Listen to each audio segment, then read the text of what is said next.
Եվ առաջին դասը վերնագրել եմ այսպես. առողջ եկեղեցի հավատացյալների սրբությունը։ Առանց սրբության չի կարող լինել առողջ եկեղեցի։ Եվ մի քանի հատվածներ կկարդանք Աստվածաշնչից ու կփորձենք հասկանալ ինչ է սրբությունը, որովհետև մարդիկ հենց ամենասկզբից զգուշացնեմ, որ մարդիկ կարծես սխալ պատկերացում ունեն սրբության մասին։ Եվ քանի որ սխալ պատկերացում է սրբության մասին, առաջին միտքը, որ սրբություն բառը լսում են, հետևյալն է. մենք չենք կարող սուրբ կյանքով ապրենք։ Մարդը, ես ինձ եմ հիշում, երբ որ սրբություն բառը լսում էի, սրբությունը ինձ թվում էր մի հեռու, անհասանելի մի բան, եւ առաջին միտքը հենց սա էր. ես չեմ կարող սուրբ կյանքով ապրել։ Բայց եկեք Աստվածաշունչը ընթերցենք, որովհետև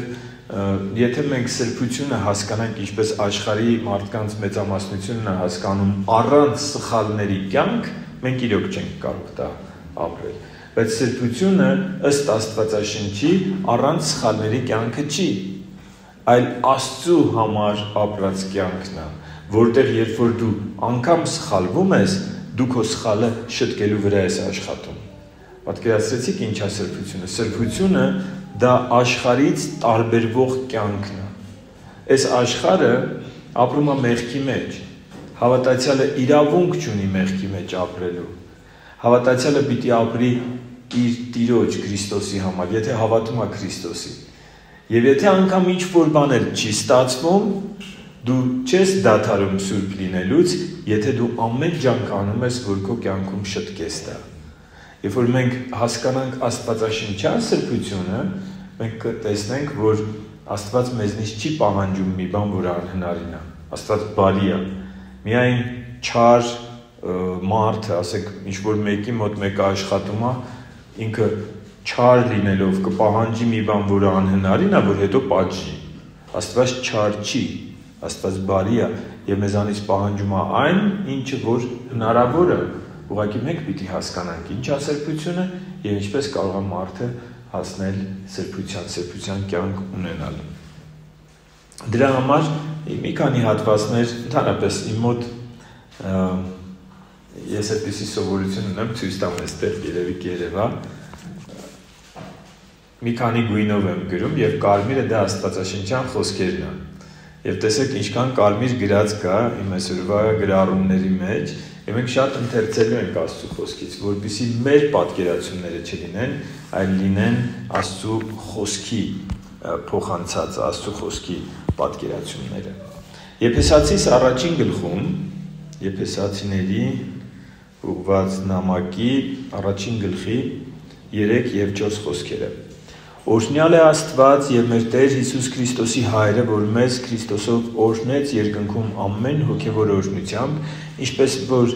մեզ նրա միջոցով ընտրեց աշխարհի ստեղծումից առաջ, որպեսզի մենք սուրբ եւ անարատ լինենք նրա առաջ սիրո մեջ։ Նա մեզ ընտրեց, որպեսզի մենք սուրբ եւ անարատ լինենք։ Եփեսացիս 5-րդ գլխի 26-27 խոսքերում եկեղեցու մասին է խոսում, որպեսզի նրան սրբացնի մաքրելով ջրի ավազանով, այսինքն իր խոսքով, իր խոսքը եկեղեցին մաքրում է։ Այսինքն իր խոսքը մեզ մաքրում է, լվանում է, ինչպես ջուրն է մարդուն լվանում ու կեղտերը հեռացնում, այնպես Աստծո խոսքն է մարդուն մաքրում իր սխալ պատկերացումներից, որպեսզի եկեղեցին իր առաջ փառավոր կանգնեցնի, որպեսզի որևէ արատ կամ բիծ կամ որևէ նման բան չունենա, որ սուրբ եւ անարատ լինի։ Ես կարող եմ շատ երկար կարդալ այլ հատվածներ Աստվածաշնչից, որ Աստված հավատացյալներից, Աստված եկեղեցուց ակնկալում է սուրբ ու անարատ կյանք։ Սուրբ ու անարատ,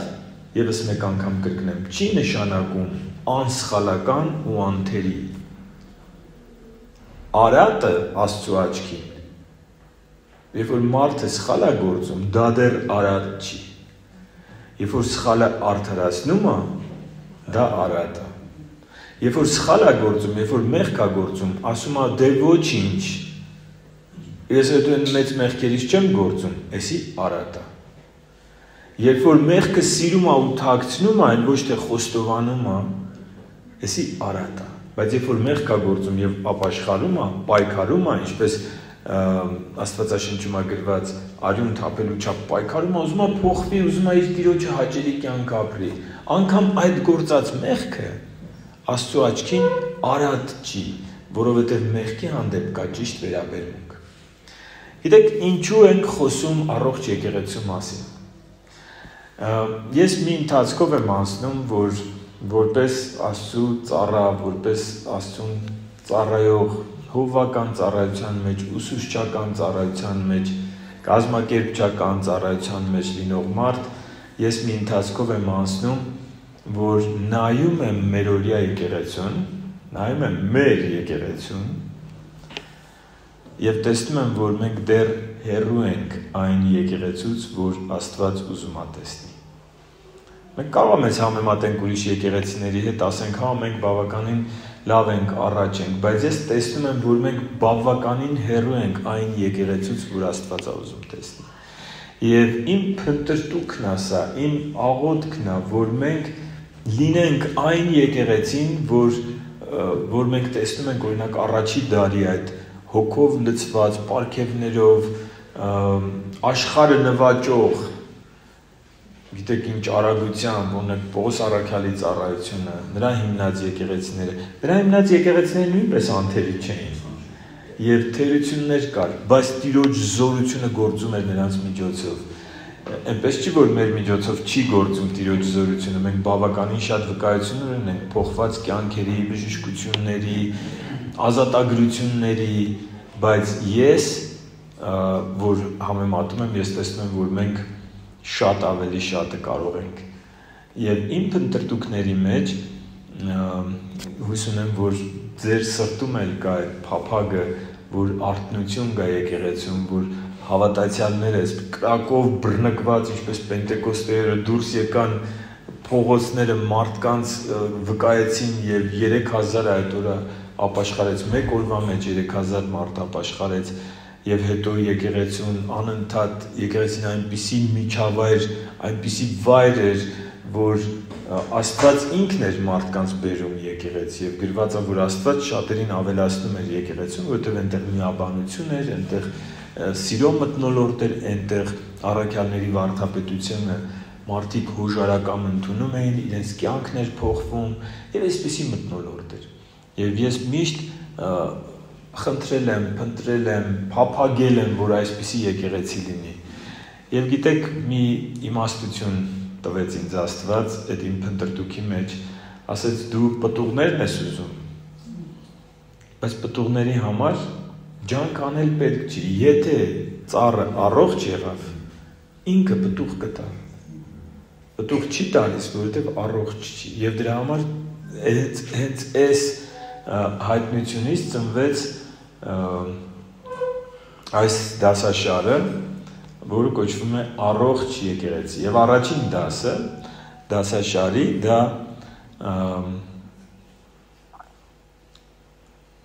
հավատացյալների սրբությունը վերնագիրը կրող այս դասն է։ Գիտեք, սրբության, երբ որ պատրաստում էի դասը, սրբության հականիշը որն է։ Մենք շատ հականիշներ կարող ենք տալ, օրինակ Աստվածաշնչում լինում է, որ բառը կա եւ իր հոգեվոր հականիշը, այսպես լեզվաբանական հականիշը չի։ Օրինակ գիտեք, այդպիսի օրինակ շատ եմ ասել, ինչ-որ մեկին միացած է կարող համակարգչի ձայնն է, չէ՞։ Հա, անջատեք։ Հիշում եք, հավատքի հականիշը լեզվաբանական անհավատություն, բայց Աստվածաշնչում, հիշում եք այդ հատվածը, Հովանու 3:36-ը, երևի մեր եկեղեցում պիտի արդեն բոլորը անգիր իմանան, Հովանու 3:36-ում գրված է, որդուն հավատացողը հավիտենական կյանք ունի, իսկ որդուն չհնազանդվողը կյանք չի տեսնի, այլ Աստծո բարգությունը կմնա նրա վրա։ Այսինքն հոգևոր իմաստով այստեղ տեսնում ենք, պիտի ասեր որդուն չհավատացողը, բայց հականիշը, ասում է չհնազանդվել։ Այսինքն հավատքի ունես հավատք, այո, հականիշը չհնազանդվելն է։ Եթե չես հնազանդվում, ուրեմն հավատք չունես։ Եթե հնազանդվում ես, ուրեմն հավատք ունես։ Մի փոքր լեզվաբանորեն ճիշտ չի, բայց հոգևոր իմաստով Աստված այսպես է օգտագործում, որպեսզի մենք լավ հասկանանք։ Հիմա սրբության հականիշը, սիրելիներ, աշխարհասիրությունն է։ Անսուրբ բառը չի, աշխարհասեր բառն է, հոգևոր իմաստով։ Եվ օրինակ առաջին Հովանու 2-րդ գլխում 2:15-ում կարդում ենք. «Մի սիրեք աշխարհը եւ ոչ էլ այն, ինչ աշխարհի մեջ է։ Եթե մեկը աշխարհը սիրում է, հոր սերը նրա մեջ չկա։ Որովհետեւ այն ամենը, ինչ աշխարհի մեջ է, մարմնի ու աչքերի ցանկություն, այս աշխարհի ամբարտավանություն, հորից չէ, այլ աշխարհից»։ Նայեք, այսօրվա քրիստոնեությունը ուզում է այս երկուսը միավորի։ Ես համ Աստծուն եմ սիրում, համ աշխարհն եմ սիրում։ Աստվածաշունչը ասում է, այդպես չի լինում։ Ես գիտեմ, որ սա դժվար է, որտեղ մենք ապրում ենք աշխարհի մեջ, մենք շրջապատված ենք աշխարհի գովազդով, աշխարհը գովազդում է, որ երջանիկ լինելու համար դու պիտի ունենաս, չգիտեմ, սա,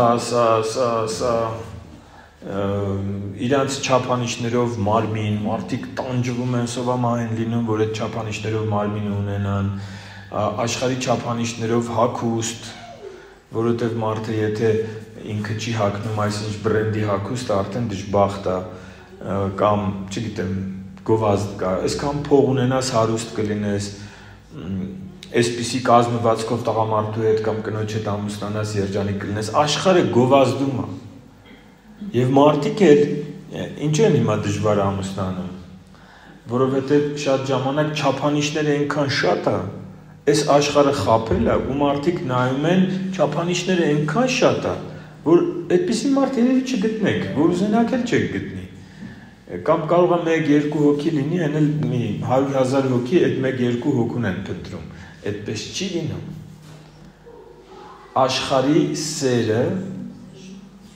ինքը, այո, գրված է Հակոբոս 4:4-ում է գրված, որ թշնամություն է Աստծու դերը։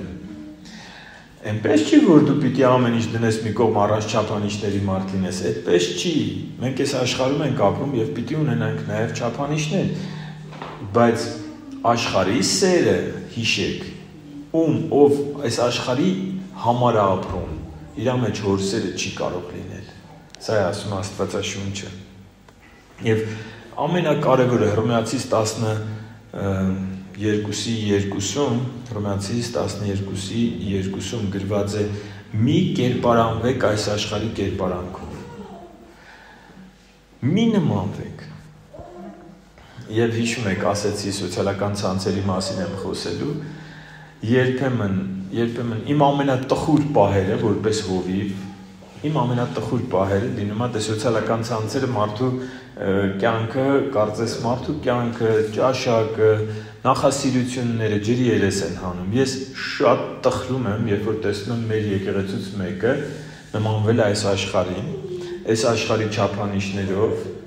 ինչ որ բաներ է անում։ Չգիտեմ, ոնց աշխարհից չի տարբերվում։ Գիտեք, սրբության իրական իմաստը որն է։ Սրբությունը ունի անբիծ, անարատ, անթերի իմաստը, այս իմաստը ունի լեզվաբանության մեջ, հայերեն լեզվի մեջ,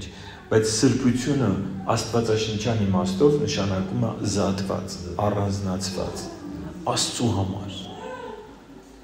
Որպեսզի պատկերացնեք ինչի մասին է խոսքը, որպեսզի հասկանանք իրական սրբությունը որն է, օրինակ Սողոմոնը, ինչ որ Աստծու տաճարի համար, օրինակ ոսկե բաժակներ, ոսկե ափսեներ էր պատրաստել, նույնը իր տան համար էր պատրաստել։ Բայց այն ոսկե ափսեն, որ տաճարի մեջ էր, համարվում էր սուրբ, այն ոսկե ափսեն, որ թագավորի պալատի մեջ էր, սուրբ չէր համարվում։ Դա սովորական էր, ոսկե ափսե էր, թանկարժեք, բայց սուրբ չէր, սուրբ էր այն ամենը, ինչ առանձնացված էր Աստծու համար։ Հավատացյալի սրբությունը, դու սուրբ ես, եթե քեզ առանձնացրել ես Աստծո համար։ Եթե դու Քրիստոսին Տեր ու Փրկիչ ընդունելու ժամանակ խոսք ես տվել կամ ձեր մկրտությունը հիշեք, մկրտության ժամանակ դուք խոսք եք տվել, որ չեք ապրելու այս աշխարհի համար, այլ ծառայելու եք Քրիստոսին, ում ես եմ մկրտել, ես այս հարցը միշտ տալիս եմ, խոստանում ես մինչև քո կյանքի վերջին շունչը հավատալորեն ծառայել Քրիստոսին, անկախ նրանից քո կյանքը ինչպես կդասավորվի։ Հիշում եք այդ հարցը։ Այո եք պատասխանել այդ հարցին։ Եթե այո չպատասխանեք, ես ձեզ չէի մկրտի։ Բայց եթե այո եք պատասխանել, դուք պիտի ապրեք այդ այոն։ Եթե անգամ ես ձեզ չեմ մկրտել, բայց ապաշխարության ժամանակ դու ասել ես դու ես իմ Տերը, սա նշանակում է ես չեմ ապրելու աշխարհին նմանվելով։ Եվ ուշադիր եղեք։ Սոցիալական ցանցերը այսպես բացահայտում են ձեր նախասիրությունները, ձեր ցանկությունները, ձեր երազանքները, բայց եթե անգամ սոցիալական ցանցերում չդնեք ձեր սիրտը, դուք ու Աստված, ուղիղ եղեք, Աստծո համար ապրեք։ Հիշեք այս խոսքը, մի կերպարանվեք այս աշխարհի կերպարանքով։ Մի ապրեք այնպես, ինչպես մոդան է թելադրում, մի ապրեք այնպես, ինչպես աշխարհն է գովազդում։ Ձեր երջանկությունը Քրիստոսի մեջ է, ով որդուն ունի, ամեն ունի, ով որդուն չունի, ոչ մի բան չունի, ինչ էլ որ ունի, ինչ ունենաս։ Տեր Հիսուսը ասում էր, ինչ օգուտ քեզ, որ ամբողջ աշխարհը շահես, բայց քո անձը, քո հոգին կորցնես։ Ինչ օգուտ, որ սրան խաբելով, նրան խաբելով կամ այս խարդախությունով, այն խարդախությունով կուտակես ինչ-որ բան, ու հետո գնաս Տիրոջ առջև կանգնես ինքը ասի ես քեզ չեմ ճանաչում, որովհետև դու անիրավությամբ ես ապրել քո կյանքը։ Թաքուն մեղք գործես, ոչ մեկ չիմանա, եկեղեցում բոլորը իմանան դու լավ հավատացյալ ես։ Ինչ օգուտ։ Մի օր Տերը գնահատական է տալու այդ ամեն ինչի։ Մի կերպարանվեք այս աշխարհի կերպարանքով, այլ նորոգվեք, վերափոխվեք ձեր մտքի նորոգությամբ, այսպես է գրած Աստվածաշունչում, որպեսզի քննեք Աստծո կամքը։ Այս միտքը պիտի նորոգվի, այս միտքը պիտի աշխարհի նման չմտածի։ Աշխարհի նման մտածեց, մենք չենք ճանաչելու Աստծո կամքը։ Այս միտքը պիտի նորոգվի, նորովի մտածի եւ իհարկե ես գրել եմ իմ մոտ կկարդանք այդ հատվածները, պիտի մենք մտածենք, իսկ քեզ ինչ է հաճելի։ Ինձ սա է հաճելի։ Ես գիտեմ, իսկ քեզ ինչ է հաճելի, որովհետև ես իմ համար չեմ ապրում, ես քեզ համար եմ ապրում, Տեր։ Գիտեք, որ մարդը սխալ է գործում, հատկապես մենք եկեղեցում, երբ որ մեկի սխալը փորձում եմ ուղղել, ինքը միշտ ունի իր սխալի արդարացումը։ Միշտ ունի։ Երբեմն էլ որ չի ունենում, նեղացած ինձ ասում է, արմա եղբայր, հենց մենակ ինձ ես տեսնում։ Ասում եմ, չէ, մենակ քեզ չեմ տեսնում, բայց կա այդ սխալը, թե չկա։ Փոխանակ ասի, այո, կա, ուզում եմ ապաշխարեմ, օգնիր ինձ, դու իմ հովիվն ես։ Մարդը ավելի շատ նեղանում է, ասում է, ոնց որ ուրիշները սխալ չանեն, հենց մենակ ես եմ անում, հենց մենակ ինձ ես տեսնում։ Իհարկե, տենց չի, բայց օրինակ Աստված ասում է, ես ում սիրում եմ,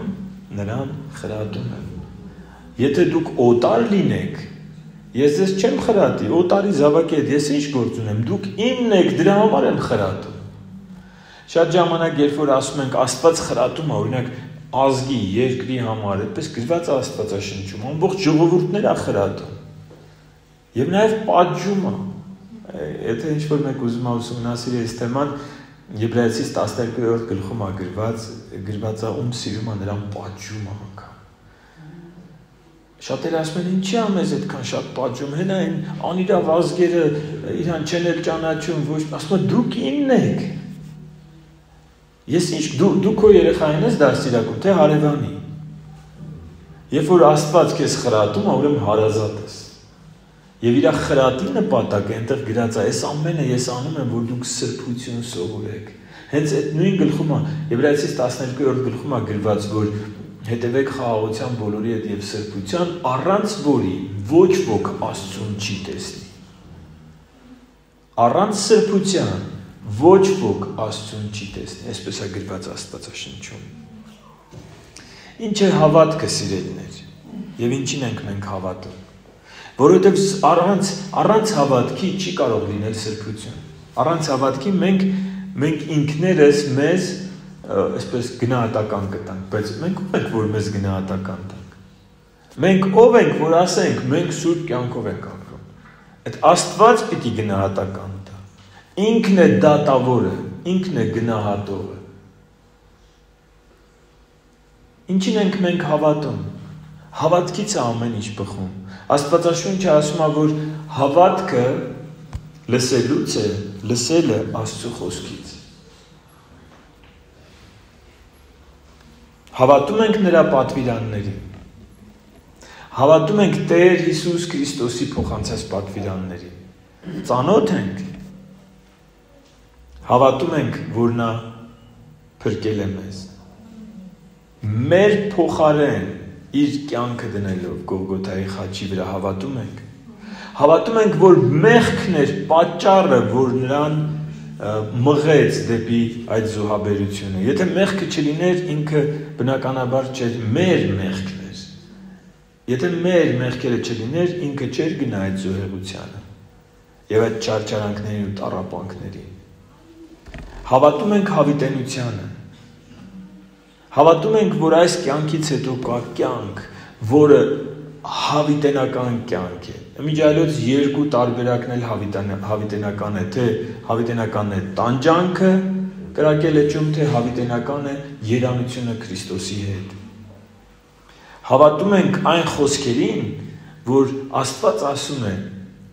դուք մի ապրեք մարդկանց գովասանքի համար, ապրեք Աստծու գովասանքի համար, Տեր Հիսուսին ասեց, ահա իմ սիրելի որդին, որ ունի ողջ բարեհաճությունը, նրան լսեք, արդյոք մենք հավատում ենք Աստծու բարեհաճությանը, արդյոք հավատում ենք Աստծու ներկայությանը, որ ինքը մեր կողքին է, որ ինքը տեսնում է մեզ, արդյոք հավատում ենք, որ Աստված եկեղեցի է հոգացել, որը մեր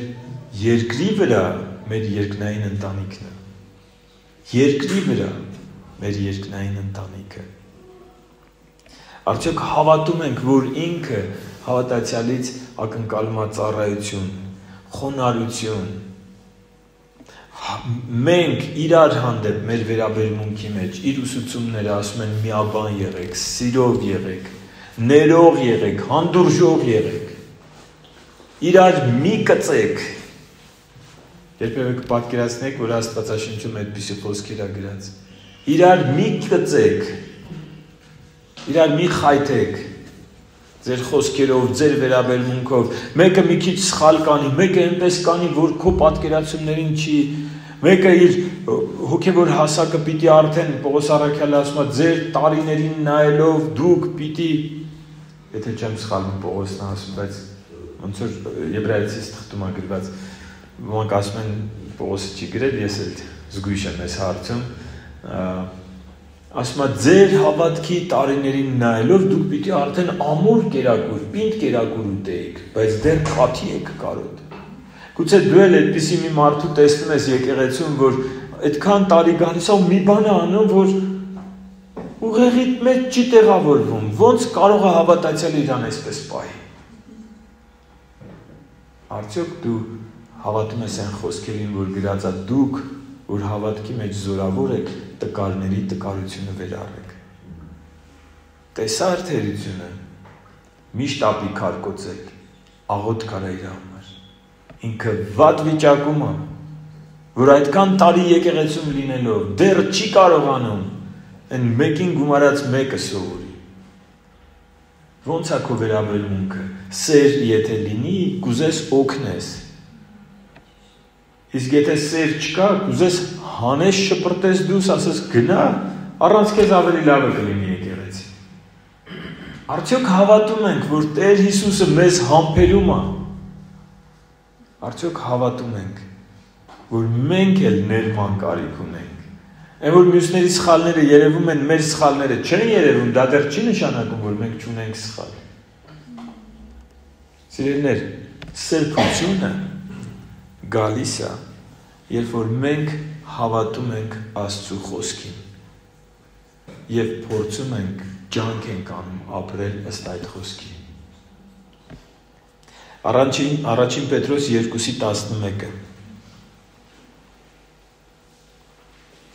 Սիրելիներ, աղաչում եմ ձեզ իբրև պանդուխտների եւ օտարականների, հեռու մնացեք մարմնական ցանկություններից, որոնք կռվում են հոգու դեմ։ Մարմնի մեջ կան ցանկություններ, համ մարմինը ունի ցանկություններ, համ մեր եսը ունի ցանկություններ, որոնք հակառակ են հոգուն։ Եթե մենք չհասկանանք ինչ է նշանակում այս երկրի վրա լինել պանդուխտ եւ օտարական, մենք երբեք չենք կարող սրբության կյանք ապրել։ Պանդուխտ եւ օտարական։ Այստեղ մենք մնայուն բան չունենք։ Այս ամենը ժամանակավոր է, մնայունը այնտեղ է։ Եվ մենք այս կյանքը ապրում ենք այնտեղի կյանքին նախապատրաստվելով։ Սա սրբության կյանքը։ Աստված մեզ կանչել է սրբության կյանքի։ Եվ գիտեք, հիշեք, հավատքի հականիշը սրբության եւ ինչպես հավատքի հականիշը անհնազանդությունն էր, ըստ Հովհաննես 3:36-ի, այնպես սրբության հականիշը աշխարհասիրությունն է։ Եթե մենք աշխարհին նման ենք, մենք չենք կարող ասենք, մենք զատված ենք, մենք առանձնացված ենք քեզ համար։ Համաձայն եք թե չէ։ Մենք չպետք է աշխարհի նման լինենք։ Մեր իրար հանդեպ վերաբերմունքի մեջ, մեր Աստծու հանդեպ վերաբերմունքի մեջ, իր խոսքի հանդեպ վերաբերմունքի մեջ, մենք պիտի աշխարհին չնմանվենք։ Այս աշխարհն է ասում, մեռնեմ Աստծու զորությանը, փառքես Տեր Աստված, բայց ապրում անենց ոնց որ ինքն է ասում։ Ասում է դու իմ Տերն ես Հիսուս, Տեր ու Փրկիչ, բայց իր ապրած կյանքը ցույց չի տալիս, որ Հիսուսն է իր Տերը։ Իր ապրած կյանքը ավելի շուտ աշխարհի սկզբունքներն է, մեկ էլ իր մարմնի, եսի, իր անձի ցանկությունները։ Մենք պիտի տարբերվենք մեր վերաբերմունքով։ Առաջինը 3 ցուցիչ եմ գրել, 3 ցուցիչ։ Ցուցիչ գիտեք ինչն է, օրինակ որ դուք ջերմաչափ եք դնում ձեր թևի տակ, ինքը ցուցիչ է, ցույց է տալիս ինչքան է ձեր ջերմաշճանը։ Հիմա 3 ցուցիչ, որոնք մեզ կօգնեն հասկանալ, մենք աշխարհասեր ենք, թե աշխարհասեր չենք, թե աստվածասեր ենք։ Օրինակ Մատթեոսի 6-րդ գլխում 19-20 խոսքերում Տեր Հիսուսը ասում էր ձեր գանձերը դիզեք երկնքում։ Երկրի վրա մի դիզեք ձեր գանձերը։ Եվ Տիմոթեոսին Պողոս առաքյալը խորհուրդ է տալիս, ասում է այս եկեղեցու հարուստներին ասա, որ իրենց բարի գործերով, իրենց ունեցվածքով բարեգործություն անեն եւ դրանով գանձեր դիզեն երկնքում։ Հիմա դու առաջին ցուցիչը գրել եմ նյութապաշտության ցուցիչ։ Դու քո գանձերը որտեղ ես ուզում դիզես։ Այդ հեշտ ասել երկնքում, բայց քո գործը, քո մենակ փողը չէ, մենակ գումարը չէ, մենակ ֆինանսը չէ, քո ամբողջ էությունը որտեղ է ուզում ավելի ունեցվածք գանձ կուտակի, երկնքում թե երկրի վրա։ Երկնքում կուտակում ենք, երբ որ մենք այս երկրի վրա այդ անիրավ մամոնայով կարողանում ենք բարեգործություն անել, մեր ժամանակը, մեր միտքը, մտածումը, ոնց է օրինակ այս աշխարհի մեջ մարդու միտքը, գիտեք ինչքան հանճարեղ մարդիկ կան, որ առավոտից իրիկուն մտածում են ոնց ավելի շատ փող աշխատել։ Հանճարեղ մարդիկ, մեկ էլ մի հայտնագործություն, մի բիզնես ծրագիր, մի sense կարևոր բան, իսկ են լրիվ, ասենք, Աստծու խոսքից հեռու մարդիկ կարող է մի թալան մտածեն, հանճարեղ, կամ մի խարդախության նոր սխեմա, գիտեք խարդախության ինչ սխեմաներ կան։ Եթե դուք իմանաք աշխարհում քանի միլիարդավոր դոլարներ են աշխատում հեռախոսային խարդախությամբ, ինտերնետային խարդախությամբ։ Մարդիկ նստած սխեմաներ են մշակում։ Այս հարցը կտանք, այս հարցից հետո այս մեկը կզանգի, այս մեկից հետո սա, նամակ կուղարկենք, մարդկանց հոգեբանությունը գիտեն, որ մարդը փող է սիրում, ուղարկում են, ասում են քո անունով, քո անուն ազգանունով նամակ են ուղարկում, ասում են տատիկ, չգիտեմ, դու երևի տատիկ ունես, մահացել է, քեզ ժառանգություն ա թողել։ Սա ամենապարզ տարածվածն է, բայց հիմա խաղամոլներին ոնց են ներգրավում խաղամոլության մեջ, կամ այս ֆինանսական բուրգերը, բանկում պիտի դնես փողը տարին 10% քեզ եկամուտ տա, մեզ մոտ 50% ամիսը եկամուտ ենք տալիս, դու էլ դնում ես, իսկականից տալիս են առաջի ամիսը, հետո ավելի ես դնում, բուրգը այդպես է, մի օր այդ մարդիկ անհետանում են, առավոտից իրիկուն նստած մտածում են, ինչպես փող աշխատեն, իսկ մենք ինչ ենք մտածում, արդյոք մենք մտածում ենք, ինչպես, այսօր զարթնել եմ, ինչպես երկնքում գանձեր դիզեմ, ինչ անեմ, որ երկնքում իմ գանձերը ավելանան, արդյոք մենք հավատում ենք այդ խոսքի հանդեպ հավատքը, արդյոք հավատում ենք Տեր Հիսուսի խոսքերին,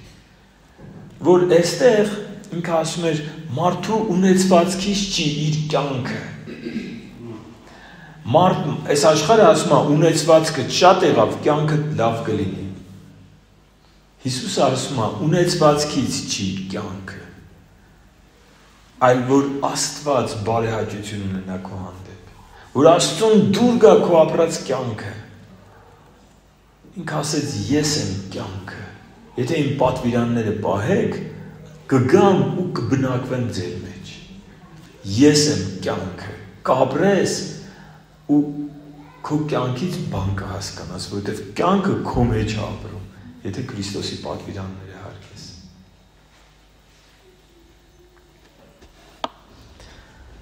Երկրորդ ցուցիչը հնազանդության ցուցիչն է, ում ես հնազանդվում։ Հռոմեացիս 6-րդ գլխում շատ հետաքրքիր բան է գրած։ Հռոմեացիս 6-րդ գլուխ 16-17 խոսքերը։ Դուք չգիտեք, որ ում ինքներդ ձեզ ծառա ներկայացնեք նրան հնազանդվելու, ծառաներ եք նրան, որին հնազանդվում եք,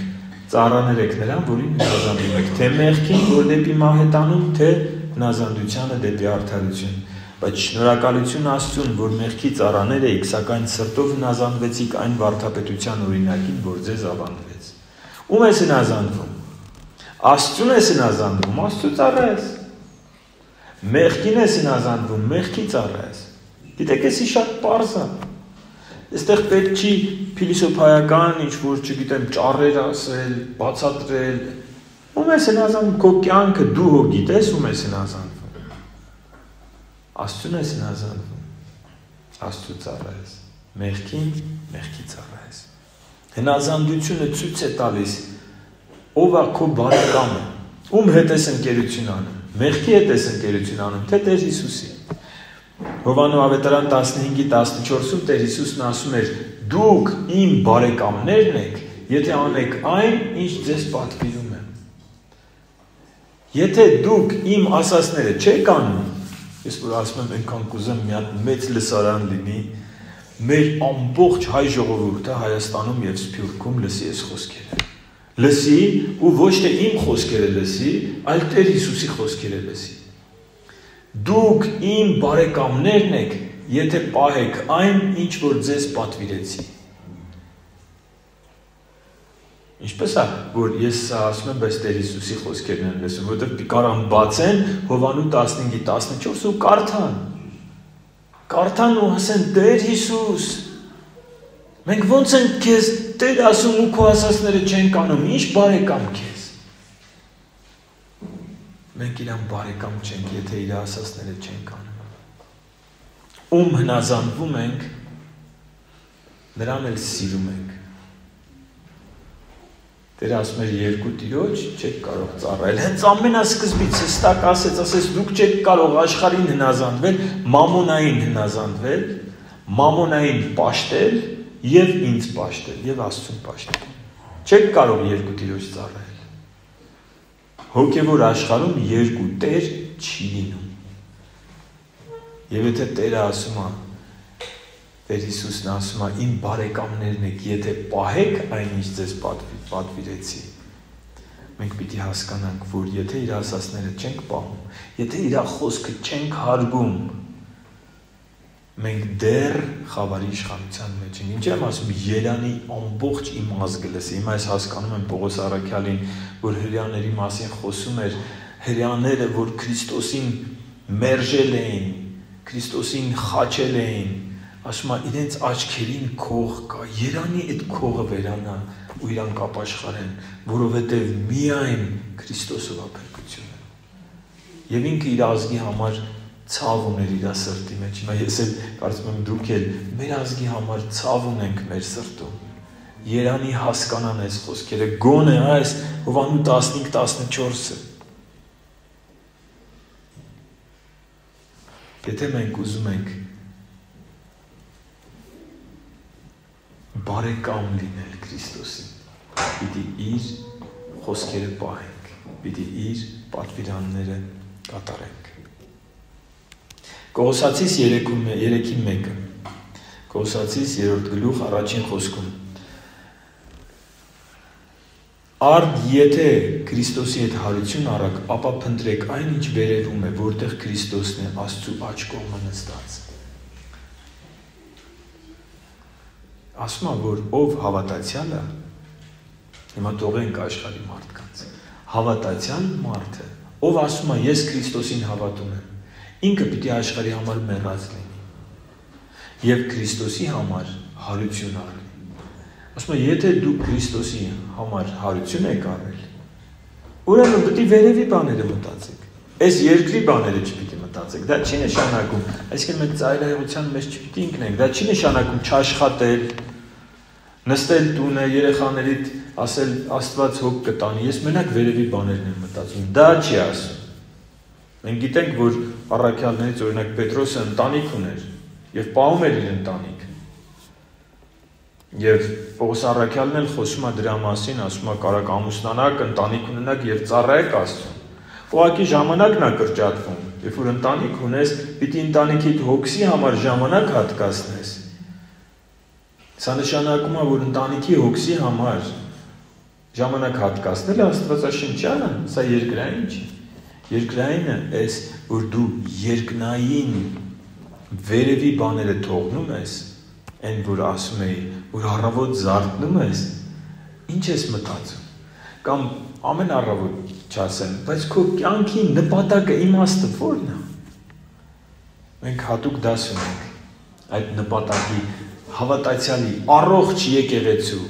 նպատակի ու իմաստի մասին հատուկ դաս ունենք։ Բայց այսօր ուզում եմ հարցնել մեզանից յուրաքանչյուրին, ամեն մեկս մենք ինքներս մեզ հարցնենք, ո՞րն է այս կյանքում իմ նպատակը։ Արդյոք ես ապրում եմ, որ Աստծու գովասանքին արժանանամ։ Հաջորդ ցուցիչը նյութապաշտության ցուցիչը, հնազանդության ցուցիչը, հիմա հաճեցնելու ցուցիչը։ Ում եմ ուզում հաճեցնեմ։ Գաղատացիս 1:10 գրված է.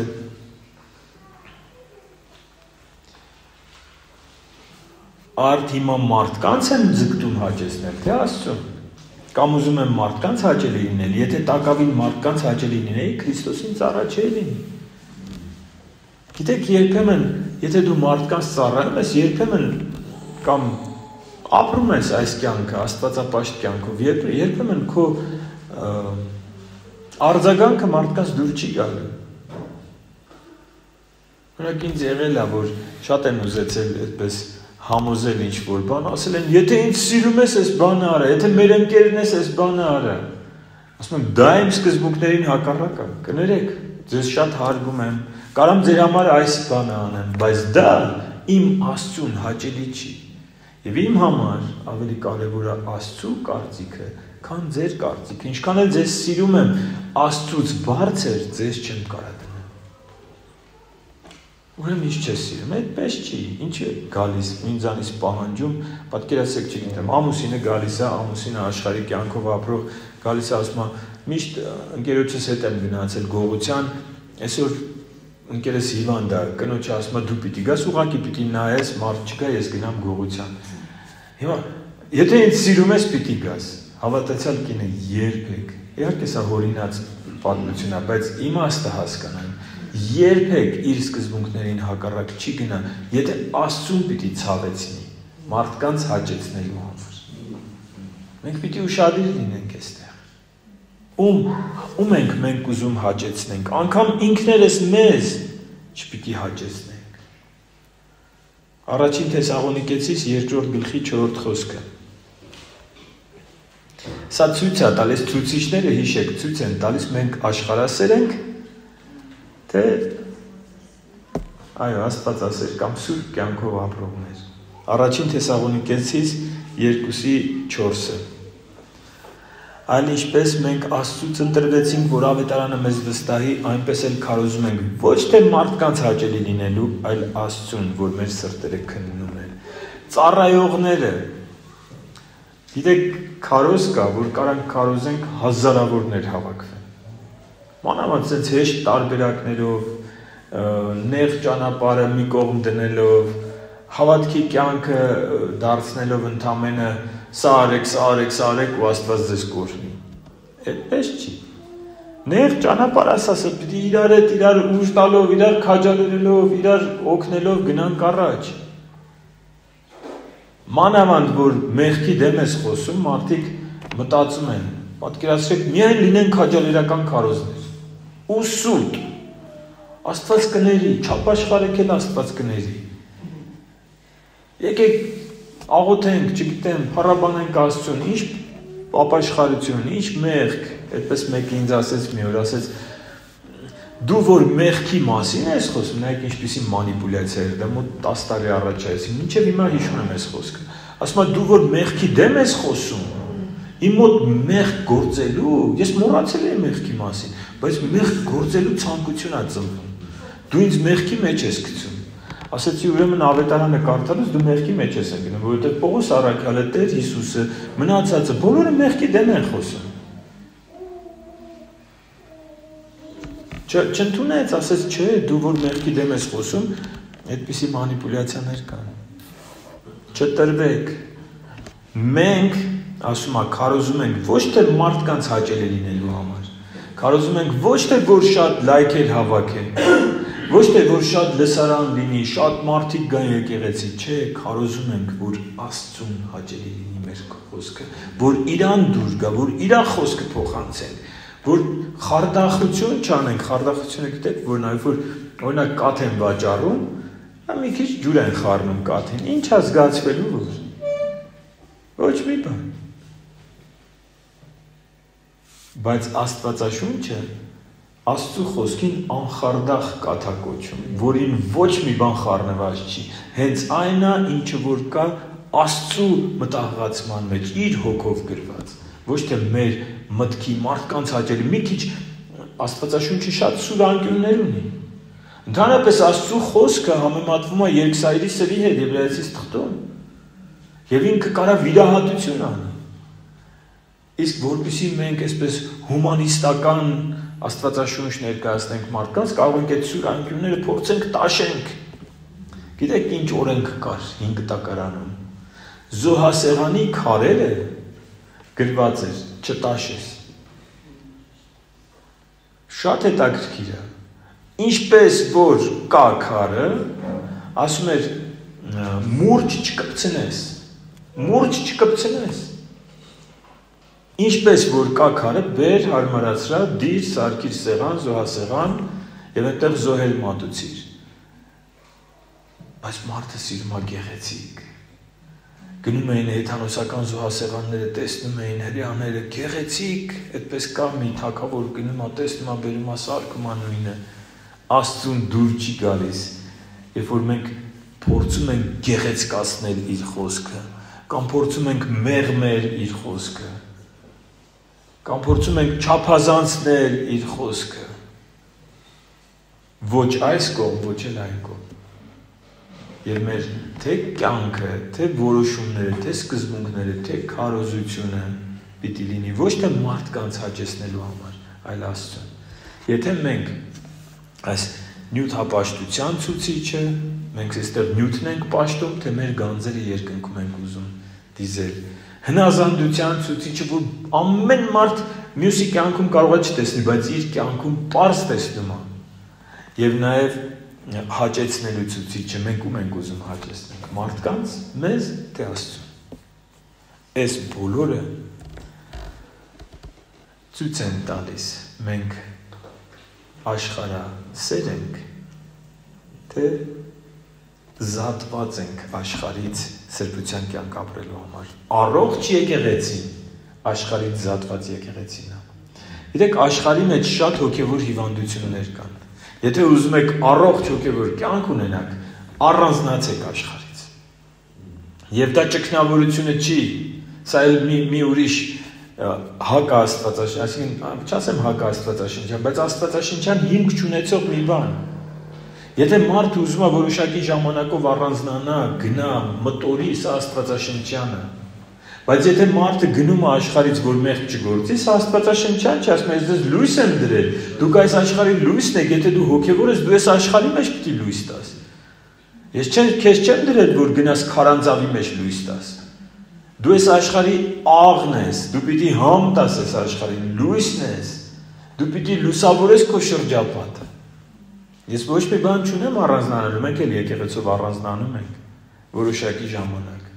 Առանձնանալը շատ կարևոր է, Տեր Հիսուսը առանձնանում էր աղոթքի։ Բայց այս աշխարհի մարդկությունը կարիք ունի եկեղեցու, կարիք ունի լույսի, եւ եկեղեցին այդ լույսը, որ պիտի աշխարհի մեջ լինելով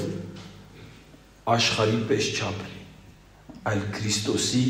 արտացոլանքը լինի։ Լուծումը որն է, սիրելիներ։ Ես այսքան երկար մեր եկեղեցում չեմ քարոզում, ինչպես այսօր։ Լուծումը որն է։ Եթե մենք դեռ, այսինքն այս ամեն ինչի մեջ ինչ որ մեկը կհայտնաբերի, որ ինքը դեռ չի ապրում սրբության կյանքով։ Հիշում եք, որ անգամ դա չի խնդիրը մեր վերաբերմունքն է։ Արատը սխալը հայտնաբերելը չի։ Արատը սխալը չշտկելն է։ Եվ լուծումը հոգևոր աճ եւ հասունություն։ Կողոսացիս 3:16-ը մեզ հուշում է Քրիստոսի խոսքը թող առատապես բնակվի ձեր մեջ ամենայն իմաստությամբ, միմյանց ուսուցանեք ու խրատեք, ձեր սրտերում երախտագիտությամբ օրհնեք Տիրոջը սաղմոսներով, օրհնություններով ու հոգևոր երգերով։ Քրիստոսի խոսքը թող առատապես բնակվի ձեր մեջ։ Սա քեզ կտա հոգևոր աճ։ Առաջին Թեսաղոնիկեցիս 5:11-ում գրված է միմյանց ամրապնդեք։ Դուք իրար, ես շատերիդ չեմ տեսնում, շատերիդ կյանքը չեմ տեսնում, դուք իրար թերությունները տեսնում եք, աղոթեք իրար համար։ Եթե խորհրդի կարիք ունեք, խորհուրդ հարցրեք։ Եթե այսպես սիրով հանդիմանելու հարց կա, գնա սիրով, մեղմությամբ, ոչ թե հպարտությամբ, ոչ թե վերևից, այլ որպես հարազատ, ասա, արդյոք սա աստվածաշնչյան է, որ դու անում ես։ Կամ դու ինքդ քեզ ասա, սա որ անում եմ, հաստատ գիտեմ, որ ճիշտ եմ անում, արդյոք աստվածաշնչյան հիմք ունի քո արածը։ Թե դա քո պատկերացումն է, թե սխալ ես պատկերացնում։ Եվ վերջինը կարդամ ու կանգնենք աղոթքի։ Փիլիպեցիս 1-ին 9-10 խոսքեր։ Եվ այս եմ աղոթում, որ ձեր սերը ավելի ու ավելի աճի գիտությամբ ու ամեն հասկացողությամբ, որպեսզի դուք լավագույնը զանազանեք, որ Քրիստոսի օրը մաքուր լինեք ու անարատ, որ աճենք, ամրանանք, հիշում եք, այս աշխարհի կերպարանքին չնմանվենք, մեր մտքով նորոգվենք, որ ճանաչենք Աստծու կամքը, որ բարի է, հաճելի ու կատարյալ։ Եվ աճենք գիտությամբ, աճենք հասկացողությամբ, որպեսզի լավագույնը զանազանենք, որպեսզի կյանքի ամեն որոշում անենք այնպես, ինչպես Տիրոջ անունը կփառավորվի, անենք այնպես, ինչպես Աստծու բարեհաճությունը կգա, որ մեզ, մեր կյանքը նայելով Աստված ասի ապրես բարի եւ հավատարիմ ծառա։ Առաջին քայլը առողջ եկեղեցու դա հավատացյալների սրբությունն է, աշխարհից զատված կյանք։ Եկեք կանգնենք աղոթքի։